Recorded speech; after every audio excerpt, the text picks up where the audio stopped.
Permiso no.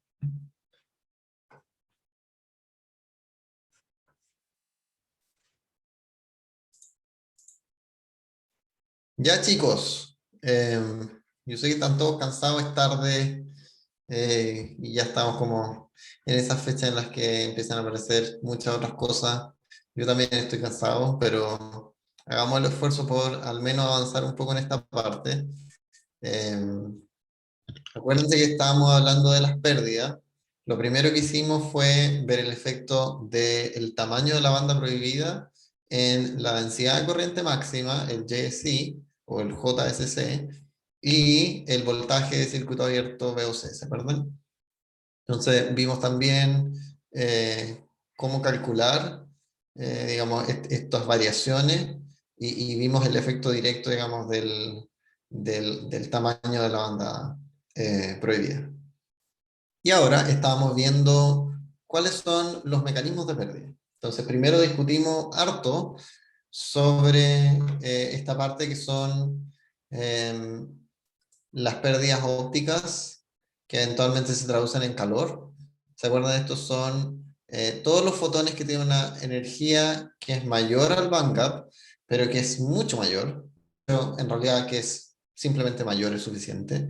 Y por lo tanto, cuando un electrón es promovido desde la banda de valencia hasta la banda de conducción, hay un diferencial de energía producto de digamos, esa diferencia entre la energía del fotón y, y el tamaño de la banda. Entonces, ese diferencial eventualmente se traduce en calor. Y eso es lo que está aquí. Cuando esto pasa, cada vez que el electrón va perdiendo energía, va liberando una cosa que se llama un fonón, que es una vibración mecánica, y por lo tanto eso se traduce eventualmente en calor. También hablamos de las pérdidas ópticas, que son porque los fotones tienen muy poquita energía, es decir, tienen energía que es menor al ancho de la banda prohibida, y como es menor, entonces pasan de largo, digamos. No son capaces de promover un electrón de la banda de valencia a la banda de conducción. Pero además de estas pérdidas, están las pérdidas por reflexión, las pérdidas por sombreado y las pérdidas por absorción incompleta. Entonces, ¿cuáles son las pérdidas por reflexión? Acuérdense que hablamos que si uno coloca un material, un recubrimiento antirreflectivo, igual esos recubrimientos no son perfectos. Entonces, por ejemplo, si yo, y aquí por alguna razón siempre me quedan súper malos los dibujos, voy a intentar hacer esto de nuevo. De nuevo. Si uno quisiera hacer una gráfica de la reflexión como función de la longitud de onda, entonces en realidad la reflexión nunca es cero en todas las longitudes de onda. Lo que suele pasar es que se colocan ciertos recubrimientos antirreflectivos que permiten minimizar al máximo, es decir, derechamente eliminar las reflexiones, pero a una longitud de onda muy específica. Y después, para todas las demás longitudes de onda, sí hay reflexión. Entonces, hay reflexión para longitudes de onda mayores y también para longitudes de onda menores, como estas que están por acá. Y eso implica que hay pérdidas por reflexión. Pero también hay pérdidas por sombreado. ¿Qué significa el sombreado? Yo tengo aquí un contacto superior, estos dos contactos superiores. Estos contactos típicamente son de plata. Y aquí están estos de acá que son de aluminio. Entonces, lo que pasa es que el contacto inferior es un contacto continuo, pero el contacto superior es un contacto que tiene que dejar un poco de espacio porque si no entra la luz, digamos.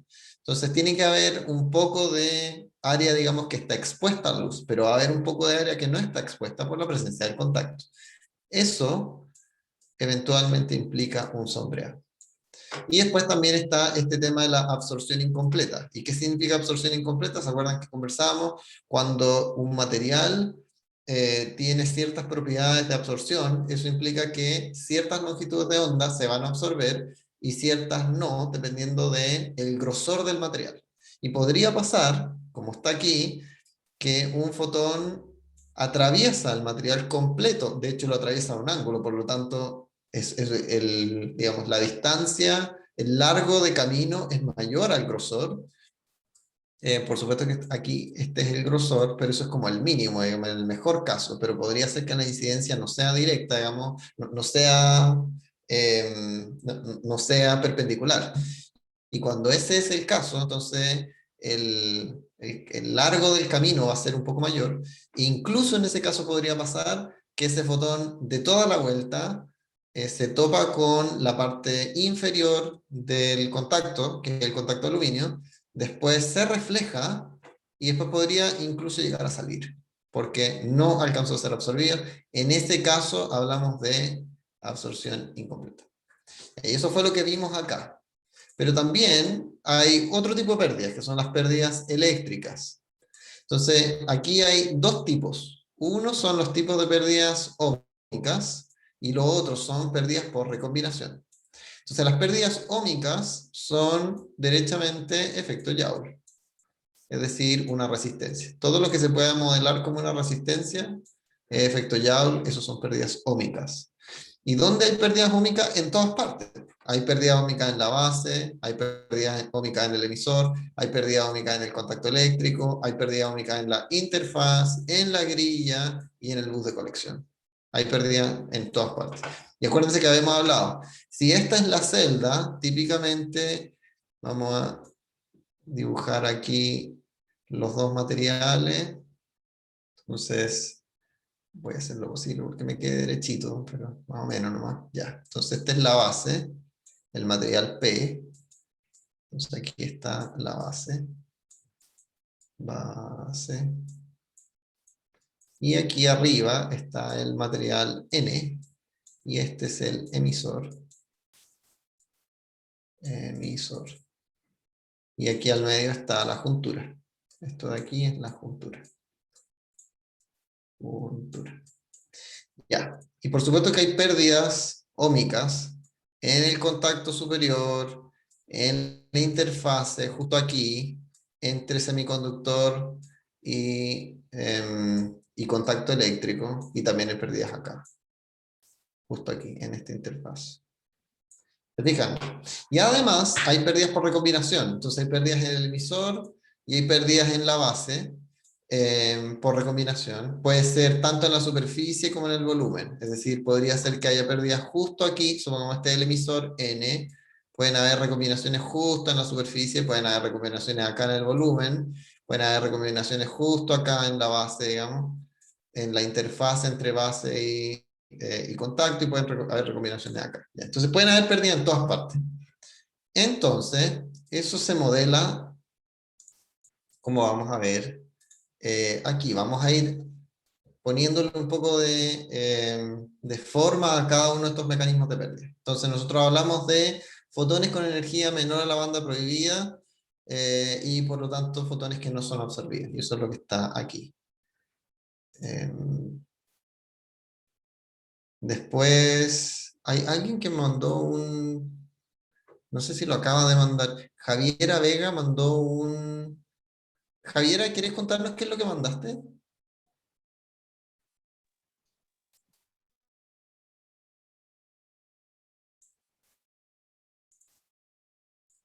Javiera, no te escuchamos.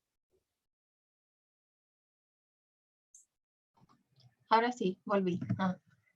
Mandé el link de la página que habla sobre las pérdidas ópticas.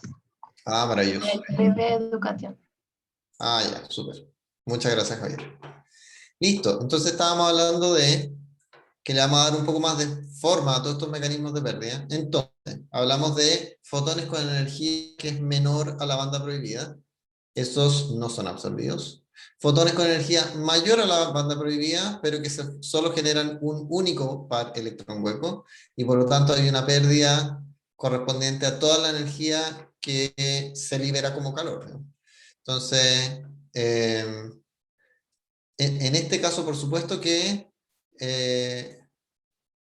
esto está al revés. Esto debería ser así. Cuando la energía del fotón es mayor a la energía del Vanguard, disculpen por el typo, ciertamente uno absorbe el fotón, genera el panel electrón hueco, pero no le sacas toda la energía, porque el fotón tiene mucha más energía que el Vanguard. Ya, entonces lo otro es este tipo de pérdidas, digamos, que están aquí, que son al cruzar la juntura. Hay pérdidas durante la separación en la juntura, y por supuesto que hay pérdidas porque los voltajes y corrientes máximas son menores que el voltaje de circuito abierto y la corriente de cortocircuito. ¿Se acuerdan que en realidad esto es un diodo, y por lo tanto los diodos, si ustedes ven la típica, vamos a hacer la curva IV que ustedes van a ver, digamos, en la hoja de cualquier fabricante. Esto va a ser corriente, esto va a ser voltaje, y la curva se va a ver así, y luego va a tener una forma así.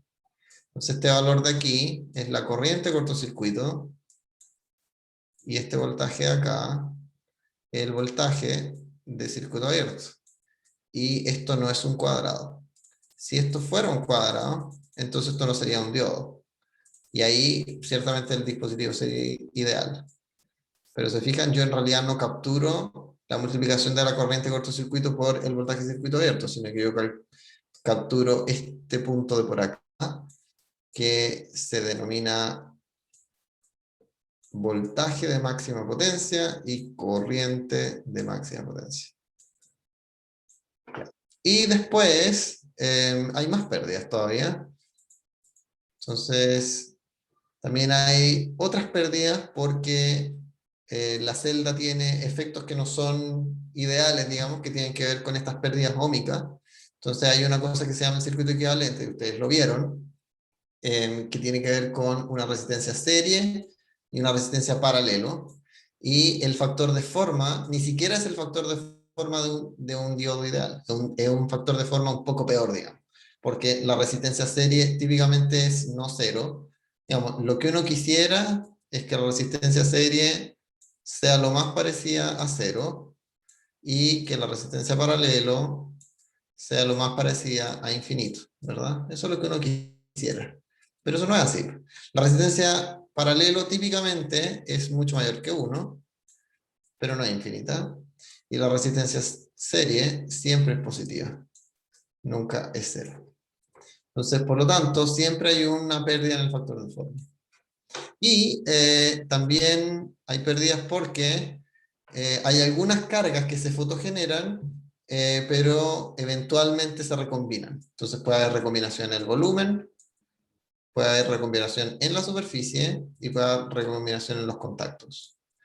Entonces, todas las pérdidas por recombinación eventualmente implican que ese par electrón hueco no fue colectado, y por lo tanto yo no tengo esa energía.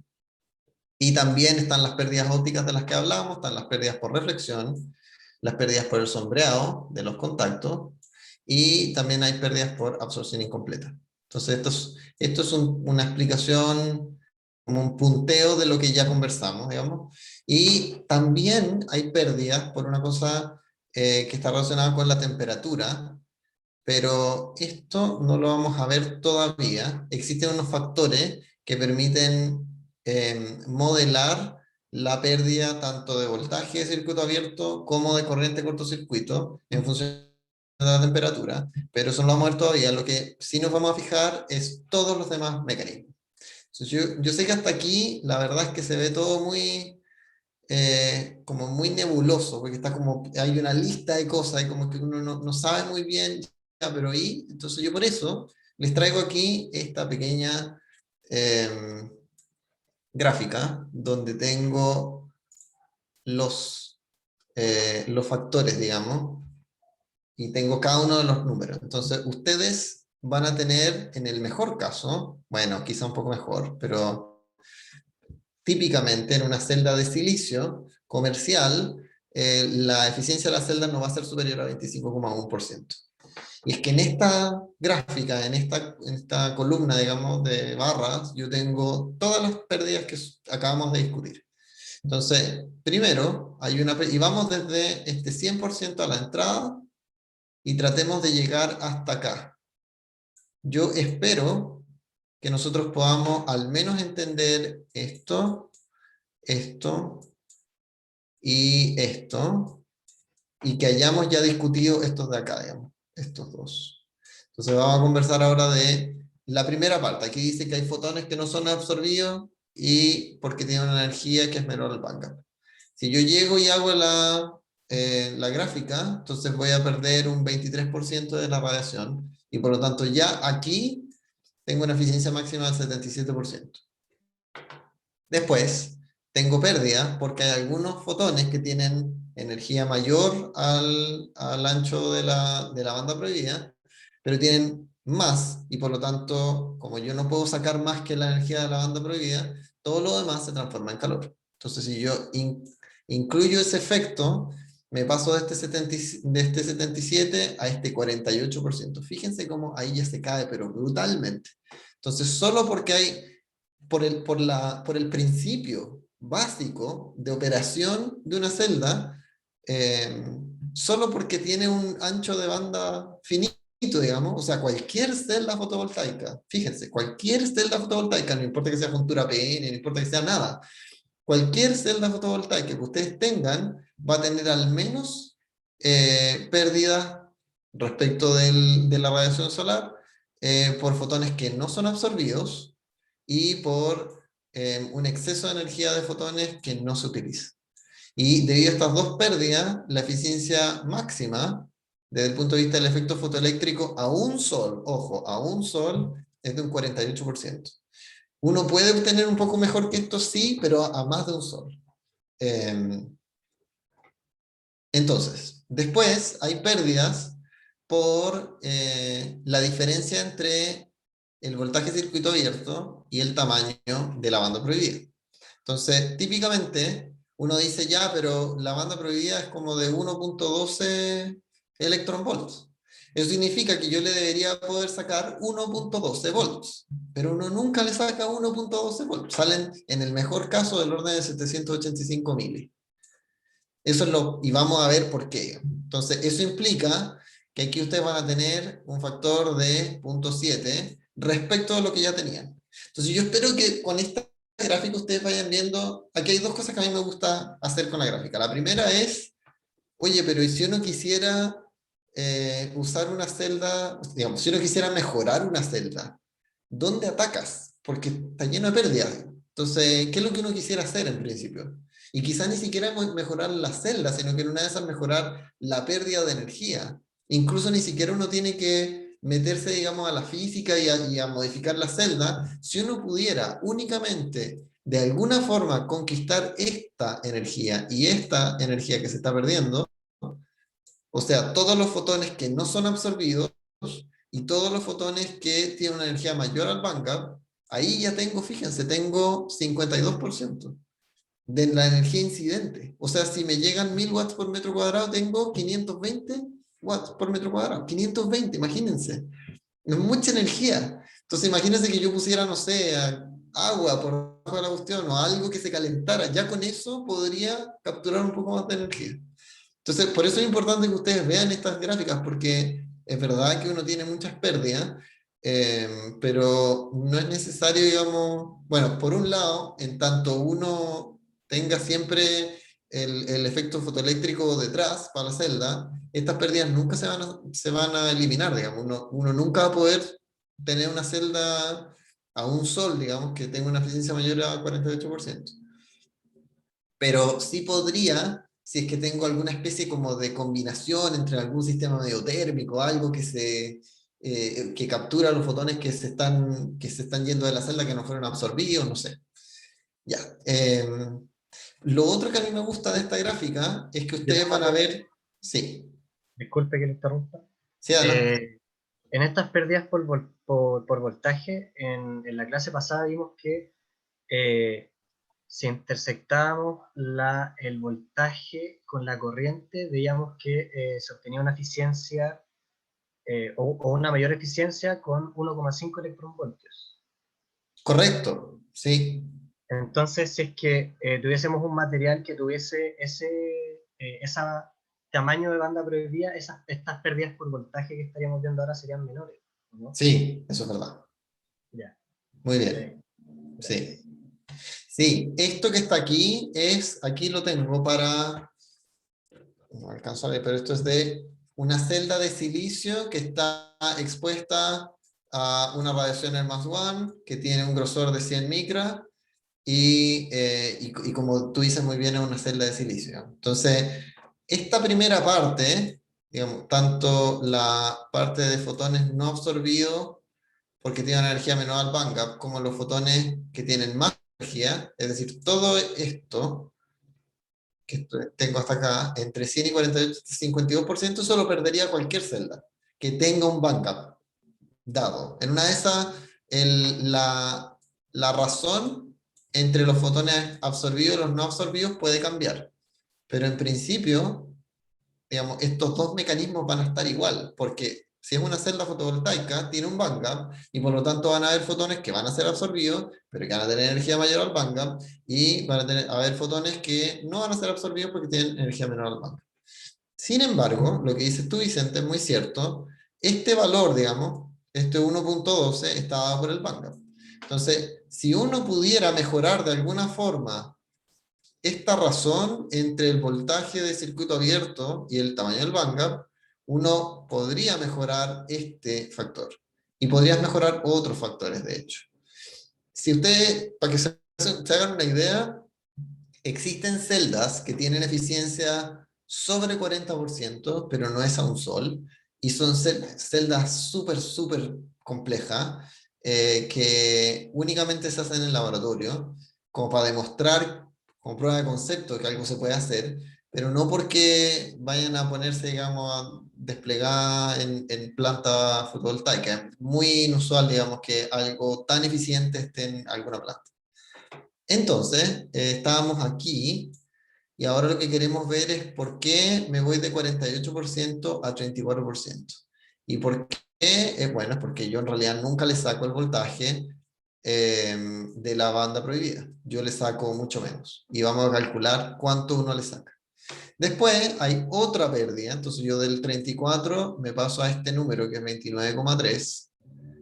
Y este valor está dado por las pérdidas por el factor de forma, porque esto es un diodo. Entonces, ciertamente, esto no es un cuadrado. Acuérdense lo que acabamos de ver. Si yo quisiera graficar, digamos, la curva IV, en el caso más sencillo, esta es la curva, esta es la corriente, este es el voltaje.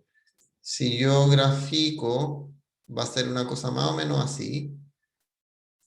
Y lo que yo quisiera en realidad es sacar la potencia equivalente a la corriente de cortocircuito multiplicada por el voltaje de circuito abierto.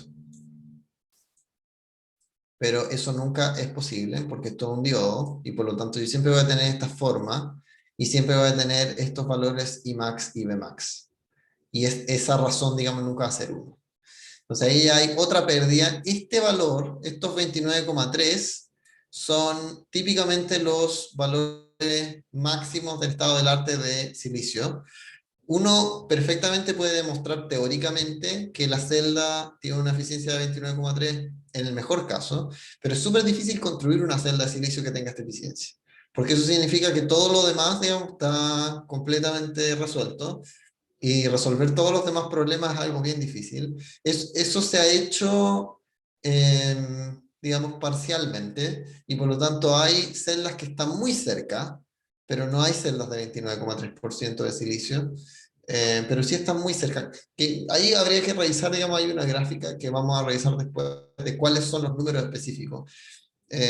Pero hacer estas celdas ya es muy complejo. Entonces es muy difícil que uno suba de 25 a 29 en celdas comerciales, y por lo tanto probablemente los paneles no van a mejorar mucho por sí mismos. Eso no significa que no vayan a mejorar, van a mejorar porque hay otras tecnologías que van a empezar a atacar estos problemas de pérdida, y los vamos a conversar también, pero no es porque la celda vaya a ser muy diferente. Lo que se van a hacer como adiciones de otras capas, y se va a modificar un poco la celda. Ya. Entonces, ¿cómo pasamos de los 29 al 25? Hay una pérdida de un 5% por los efectos parasíticos. Acuérdense, este es la resistencia serie, esto es la resistencia paralelo, y esto, ¿qué significa? Significa que hay pérdidas óhmicas, tanto en la base, como en el emisor, como en los contactos, y por lo tanto voy a tener siempre estos efectos óhmicos que constituyen del orden de un 5%. Después voy a tener otro 5% de pérdida, que tiene que ver con la recombinación en los contactos. Justo cuando estoy cerca del contacto hay una gran cantidad de carga y por lo tanto hay una gran cantidad de recombinación. Hay un tipo de recombinación específico que se llama la recombinación de Auger, nosotros la conversamos, y esa recombinación es la que más aparece justo cerca del contacto, que está lleno de cargas ahí, y por esa razón siempre hay una pérdida como del orden de un 5%. Entonces ahí pasamos del 29.3 a 27.7 y de 27.7 a 26.4. Y después, por supuesto, que hay pérdidas por reflexión y hay sombreado, porque digamos la celda está expuesta, es decir, los contactos no cubren toda la superficie superior, y por lo tanto ese 5% nos tira de 26.4 a 25. Este 25.1 no existe comercialmente o no está distribuido comercialmente. Existe, es posible fabricar estas eficiencias, digamos. Celdas que tienen una eficiencia de 25.1 existen, y de hecho yo entiendo que un poquito mejor que esto también se puede, porque hay algunas que se han ido modificando, pero no en junturas PN, sino que en otro tipo de celdas. Pero como ustedes ven, la eficiencia de la celda, solo porque usa el efecto fotoeléctrico, muy difícilmente va a ser mucho mejor que un 25%.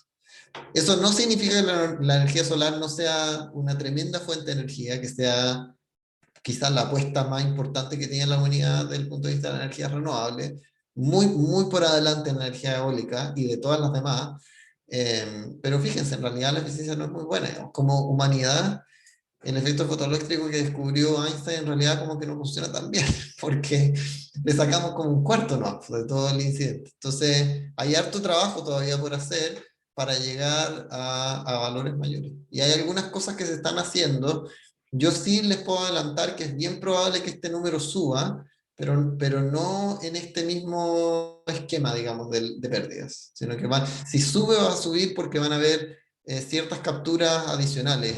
Van a haber unas celdas que se llaman unas celdas tándem, que es como que se pusieran dos celdas en una, y una celda absorbe más, absorbe una parte complementaria del espectro. Entonces uno en el fondo lo que está haciendo ahí es agarrar las pérdidas que tiene en esta sección y mejorar, digamos, dado que yo tengo en vez de tener, esta es la juntura, digamos, y aquí tengo mis contactos, y aquí tengo el otro contacto.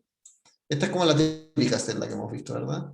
Entonces, en vez de tener eso, imagínense que ahora tuviéramos algo como esto, donde tengo la misma celda anterior, que tiene aquí un contacto, que tiene aquí base y emisor, y después aquí tiene los contactos, y aquí tiene otra celda.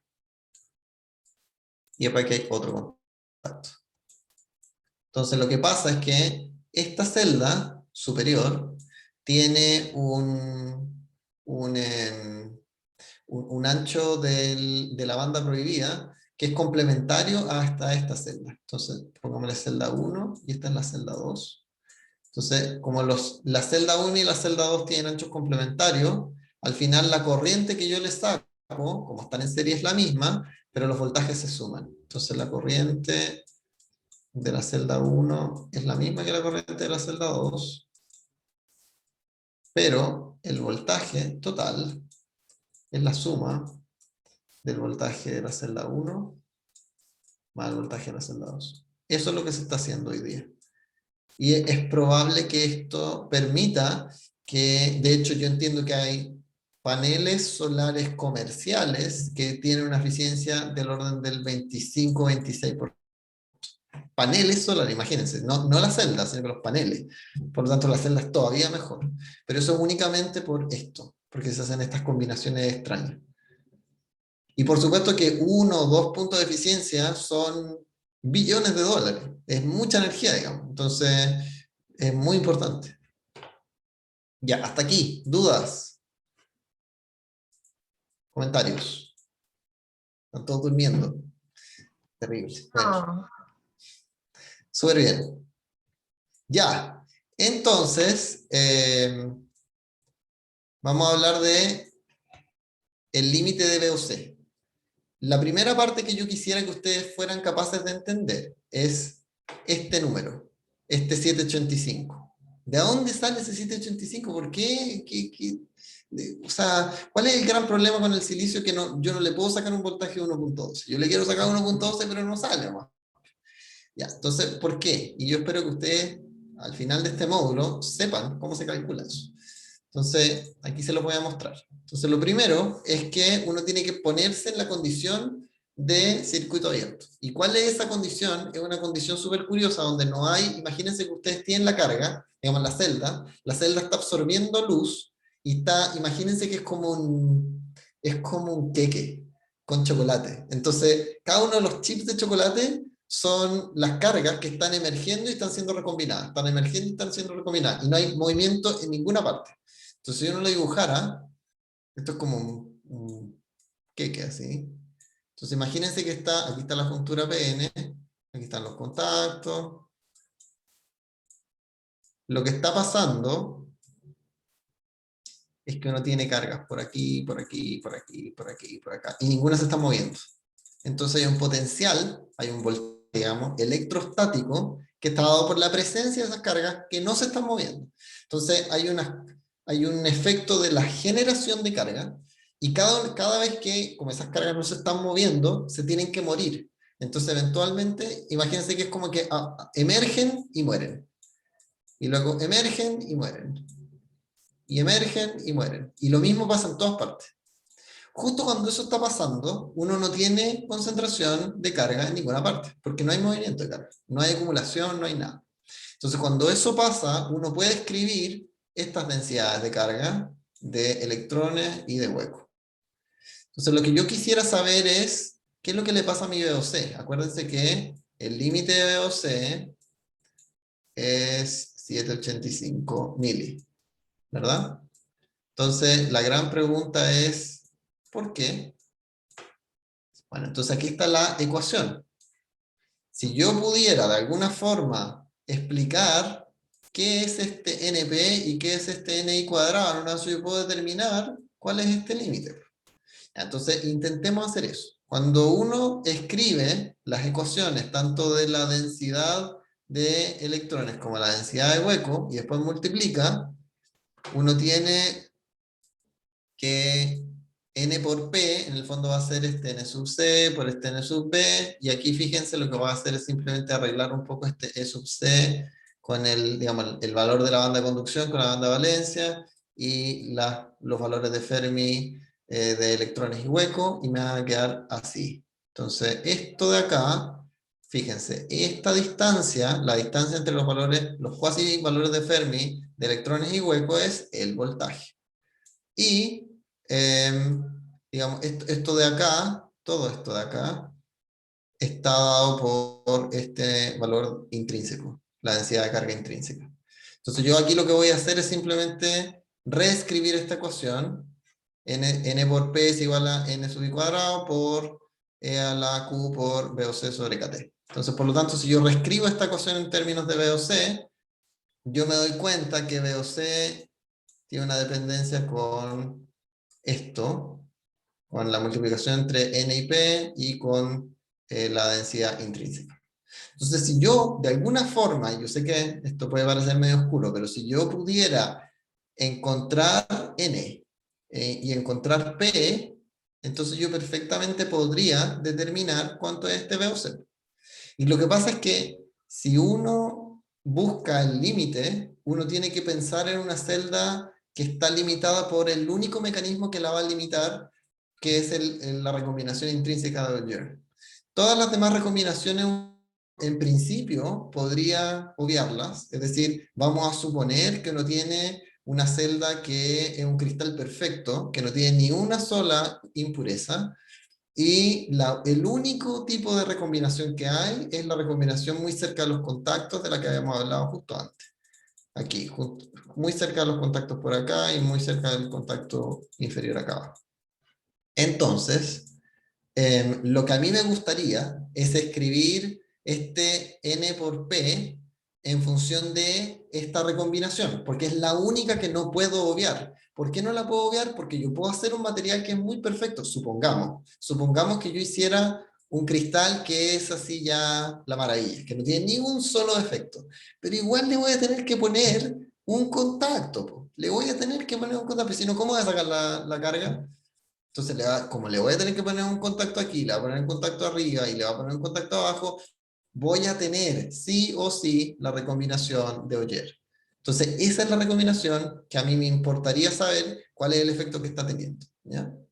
Entonces, vamos a pasar a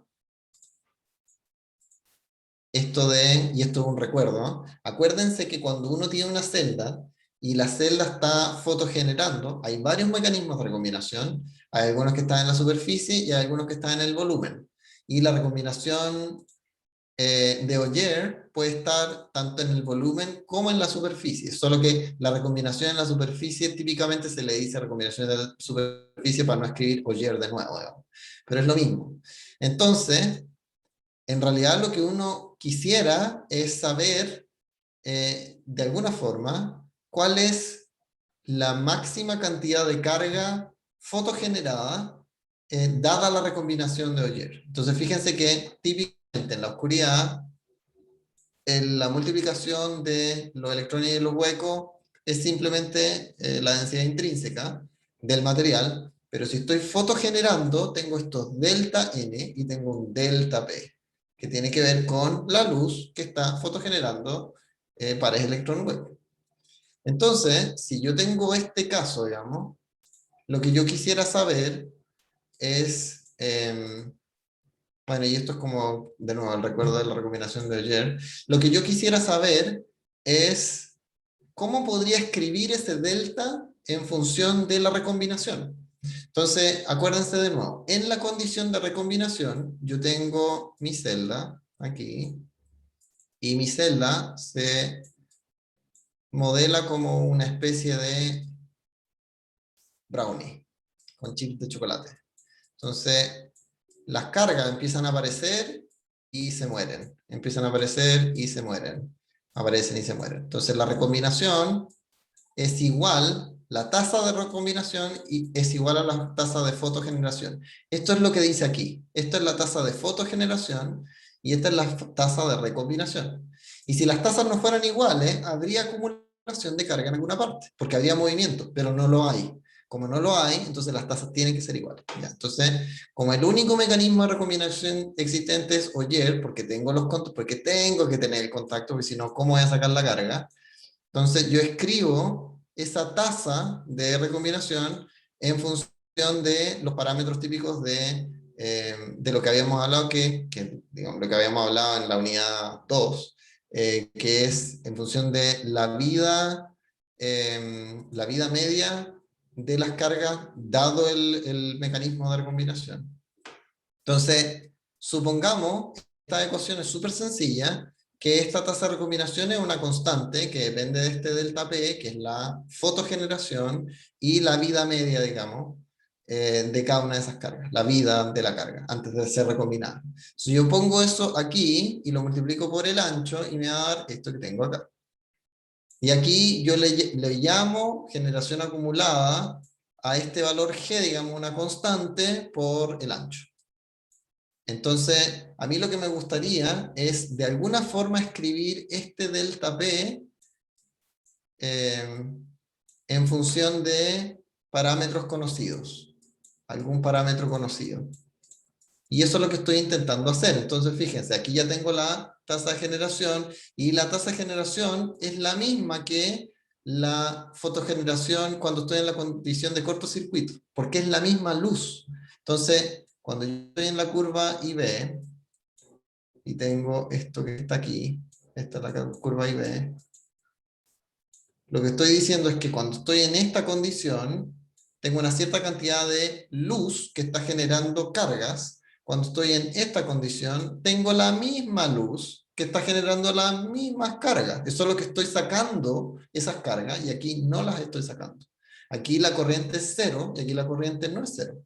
Entonces, este JL es la densidad de corriente en el punto de cortocircuito, que es este de acá. Entonces, lo que yo puedo usar es mezclar esta ecuación con esto y escribirme esta fotogeneración en función de parámetros conocidos, porque yo puedo medir la fotogeneración en función de una corriente, digamos. Eso yo puedo medir en la curva IV la corriente.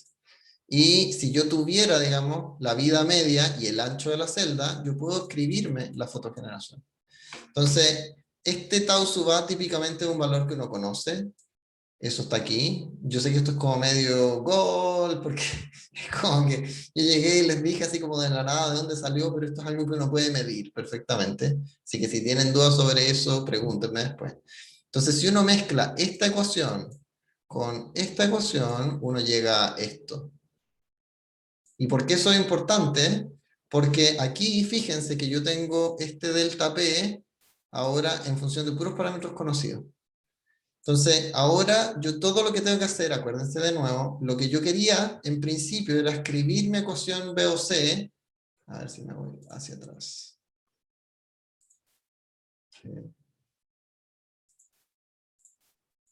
Cuando me voy hacia atrás, lo que yo quería era encontrar los parámetros de esta ecuación. Eso me va a permitir determinar el límite del voltaje de circuito abierto. Entonces necesito esto. Porque esto yo lo sé, típicamente. Eso depende del material, eso se puede medir, digamos. Pero esto, cuando estoy fotogenerando. Entonces, ¿cómo encuentro eso? Bueno, para encontrar eso, lo que tengo que hacer es suponer que este delta P es tan grande que es parecido a la densidad total de electrones y de huecos. Cuando yo hago esa suposición, puedo simplemente agarrar el valor que tenía de delta P anterior y colocarlo aquí y colocarlo acá. Entonces me queda un delta P al cuadrado y pongo esa fórmula horrible que tenía, que está aquí, y después simplemente hago un par de ajustes matemáticos y llego a esta fórmula. Y esta es la gran fórmula del límite teórico del voltaje de circuito abierto. Entonces fíjense que aquí esto depende de la máxima densidad, y por eso es importante que se entendiera muy bien la primera parte. ¿Se acuerdan de este número? Esta es la máxima corriente de cortocircuito que yo le puedo sacar a la celda, y nosotros lo calculamos, nosotros hicimos esto de la suma acumulada del flujo de fotón y toda la cuestión, y llegamos a este número. Entonces cuando uno coloca este 43, cuando uno coloca esto de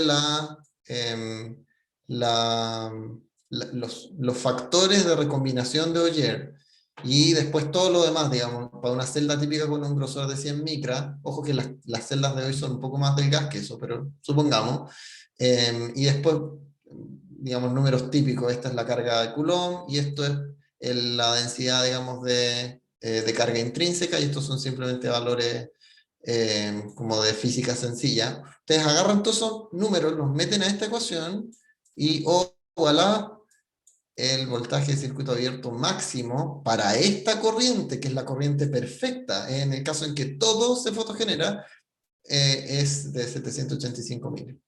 Entonces, ¿qué es lo que está diciendo esta ecuación? Lo que está diciendo es que el límite máximo de corriente y de voltaje te van a determinar una pérdida, digamos, siempre respecto de, acuérdense que el bandgap era de 1.12. 1.12 en el caso del silicio. 1.12 electronvolts. Entonces yo no le saco 1.12 volts, le saco 785. Y ahí está la explicación de por qué. Si ustedes tienen dudas, pueden llegar y revisar. Yo nunca les voy a pedir que ustedes hagan este tipo de demostraciones, pero aquí está explicado con pera y manzana por qué para esta densidad de carga, que es el máximo que se puede obtener para una celda de silicio iluminada a Air Mass 15, con los factores, con los mejores factores que uno podría encontrar de recombinación de Auger, porque le tenéis que poner contacto, porque si no, no vas a poder sacar ni una carga, entonces siempre te va a dar una pérdida de voltaje respecto del bandgap. Preguntas, comentarios. Muchas fórmulas. Yo sé, muchas fórmulas, es verdad. Pero yo Necesitamos lo... tiempo para procesar un poco. Ya, está bien. Dijo Yo lo que se que... había acabado. Alguien dijo, ay, disculpa, Javiera, ¿qué dijiste tú? Dijo que se había acabado toda esta parte oscura de Sí, la... sí, pero si es que esto es solo es que a mí me gusta hacer esto como estos como cálculos ridículos. Pero se entiende, ahora se entiende mucho mejor todo esto, porque como ya vimos lo anterior, ahora es más fácil como ir como entendiéndolo más rápido. Ya. Pero igual hay que darle una vuelta.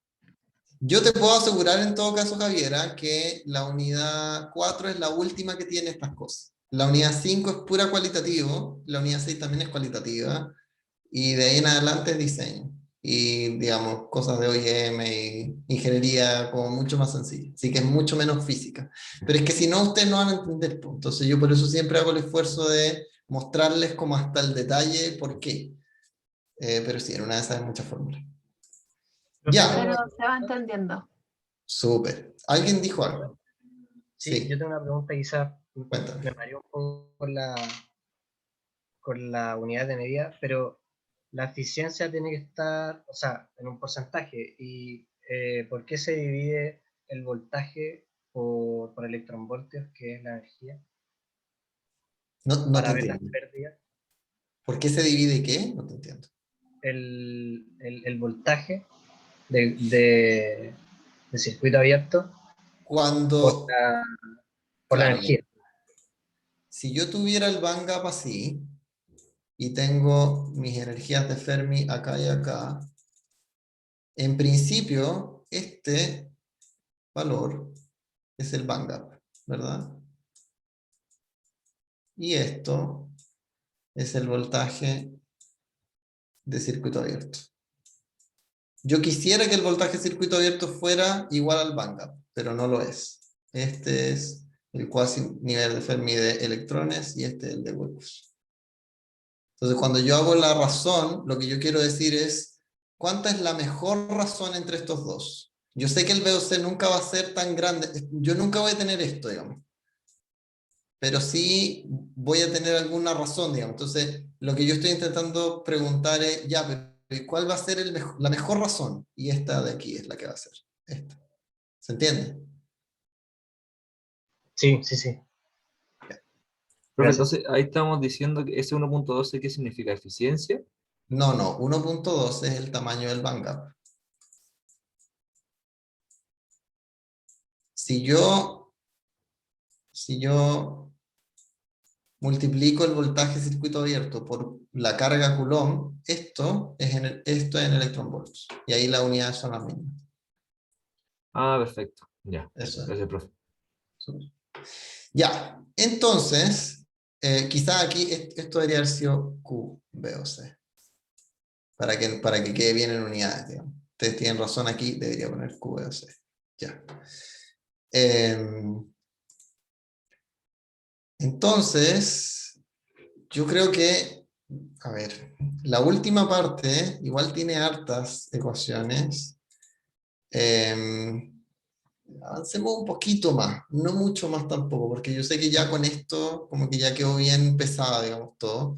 Pero al menos debería estar claro que tenemos una primera pérdida que equivale como al 23% solo porque hay fotones en el infrarrojo que no estoy absorbiendo, por eso esto es rojo.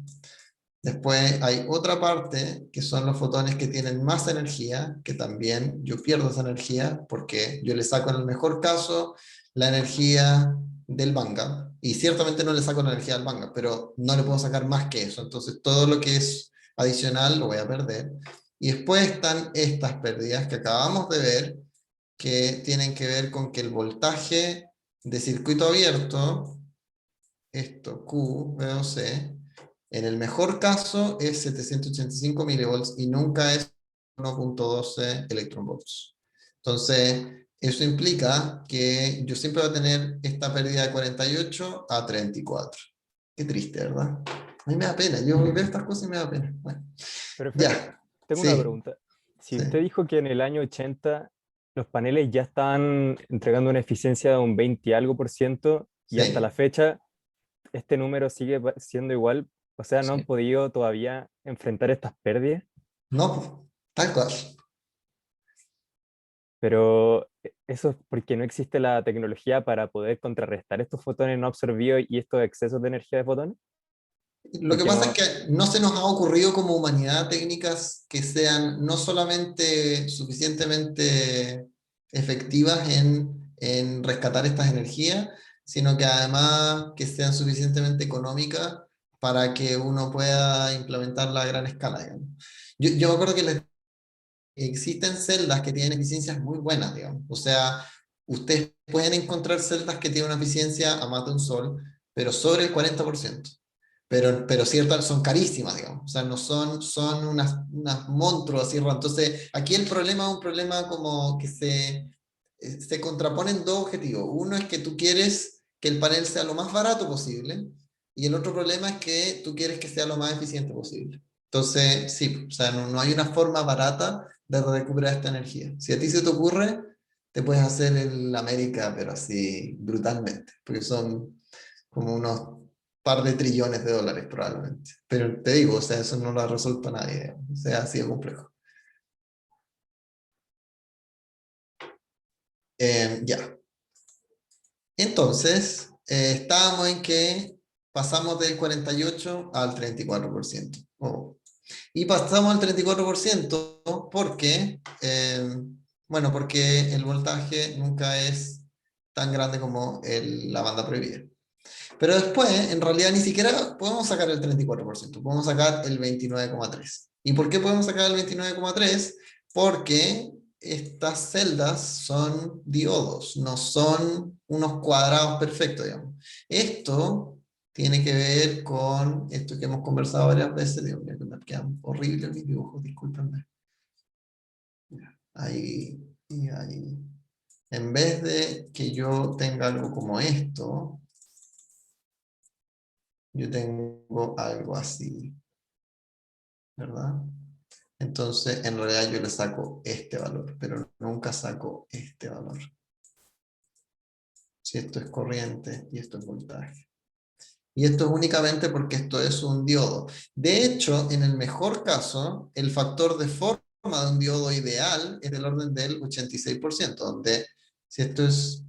¿Qué es ese factor de forma? Es esto de aquí, y luego esto es acá, y este punto de aquí es la corriente de máxima potencia, y este es el voltaje de máxima potencia. Entonces, el fill factor o el factor de forma es el voltaje por la corriente de máxima potencia sobre el voltaje de circuito abierto por la corriente de cortocircuito. Y ese número, en el mejor caso, es 0,86.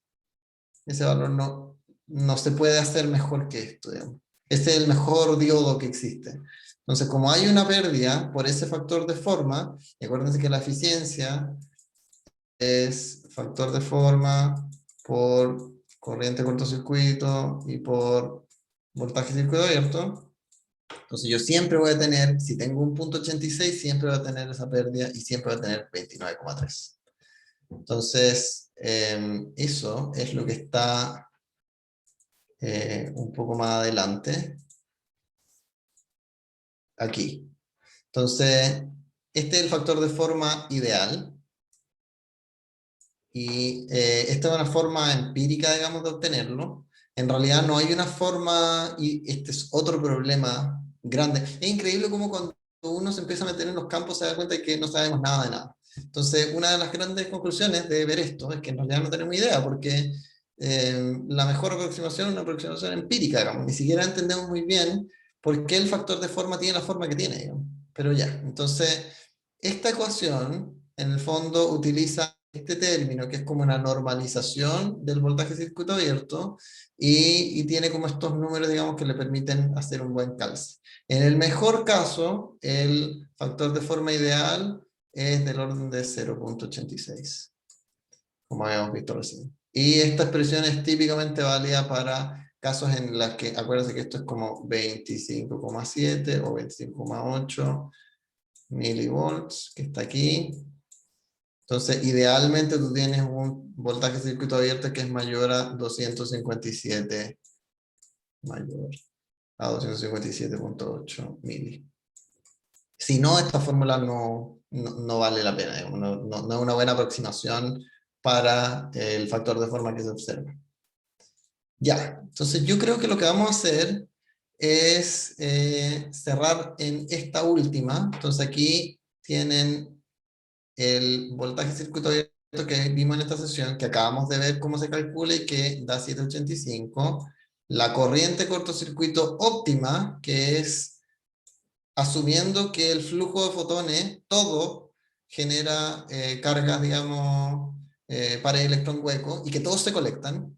Entonces ahí da 43,5, y este es el factor de forma ideal, que es lo que acabamos de ver, que es del orden de 0,86. Cuando uno multiplica esas tres cosas, les da 29,3. Y ahí está el límite de eficiencia teórico. Entonces yo creo que lo vamos a dejar hasta aquí. Voy a abrir la última vez la oportunidad para que ustedes me comenten lo que sea que tengan dudas al respecto. No sé si se entiende.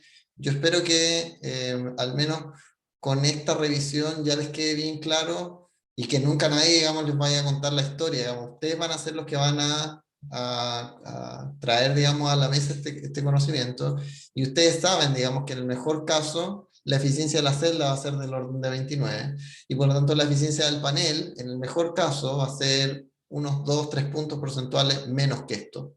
Este es el mejor panel comercial que ustedes van a ver en su vida, probablemente de silicio puro. Ahora, podría pasar que hayan combinaciones que tengan otras cosas, o quizá alguno de ustedes mismos se le ocurra alguna forma de recuperar toda digamos, el gran pedazo de energía que se pierde por fotones que no se absorben, o por fotones que tienen una energía mayor al banca. Si ustedes lograran hacer eso, digamos, entonces en una de esas este número sería mayor. Pero mientras eso no pase, y yo espero que estén motivados para que eso cambie, digamos, pero mientras eso no pase, las celdas van a tener un límite teórico de 29,3 y los paneles del orden de 26 o por ahí. Preguntas, comentarios. Profe, yo me perdí un poco en la corriente. Sí, ¿qué parte? O sea, como lo macro, por así decirlo. En el fondo este número, este 43,5, es simplemente la suma del flujo de fotones, es el flujo acumulado. Entonces lo que uno hace es, uno tiene, voy a intentar dibujarlo por acá, uno tiene, esta es la radiación en función de la longitud de onda, y la radiación está en watts por metro cuadrado y por nanómetro, y esto está en nanómetros. Entonces lo que uno hace es, uno dice ya, para este pedacito, como esta pequeña rebanada que tiene un tamaño delta lambda, veamos cuánto es el área. Entonces uno dice, el área es este valor de aquí, que supongamos que es la radiación sublambda,